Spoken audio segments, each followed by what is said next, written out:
This is What If, and here's what would happen if all humans suddenly disappeared from the Earth. The second humans disappear from Earth, chaos ensues. Planes, trains, and automobiles, without drivers, would collide, derail, and tumble out of the sky. Within the first hour, mass blackouts would start to occur across the globe. Electricity generated from coal plants would fail once their fuel ran out, while wind and water-powered systems would also shut down without human supervision. The next day, computers would act on their own accord to shut down nuclear reactors in order to prevent disaster. The world would be completely without power, but nuclear crises would at least be temporarily averted. On day 3, London's Big Ben rings for the last time, since it needs to be wound every 3 days. Big Ben would sound over streets now populated with roaming animals.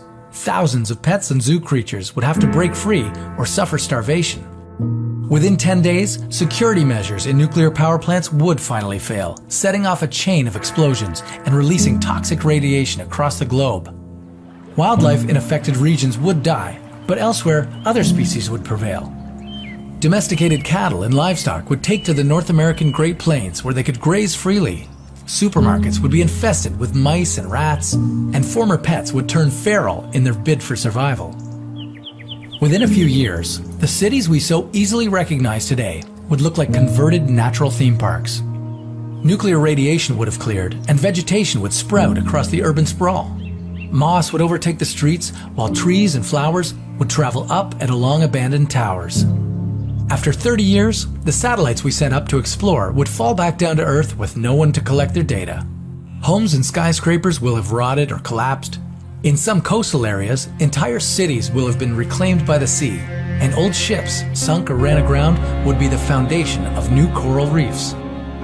Despite our absence, global warming would continue for another 40 years after we're gone. The Earth's temperature would rise about another 0.6 degrees. But the environment would nonetheless be improving drastically. By year 60, marine life would have nearly recovered from decades of overfishing and would be thriving. In 150 years, urban environments would be restored to their natural status before human time. London would revert to swampland, and in northern cities like Vancouver, skeletons of buildings would poke out from layer upon layer of snow and ice. Las Vegas might look like a giant sandcastle. In 230 years, vegetation that has thrived in humans' absence will have eliminated excess carbon dioxide in the atmosphere. Huge forests will have reclaimed the eastern half of North America, and the only evidence we ever existed would be leftover steel and plastics. Once glorious landmarks would slowly succumb to decay. 500 years after humans disappeared, the world's forests would be the healthiest that they've been in 10,000 years. The natural world would have succeeded in erasing most of the final traces of human existence. Of course, even after 25,000 years, some of our plastic objects might still be found, along with everything we've left on past trips to the moon.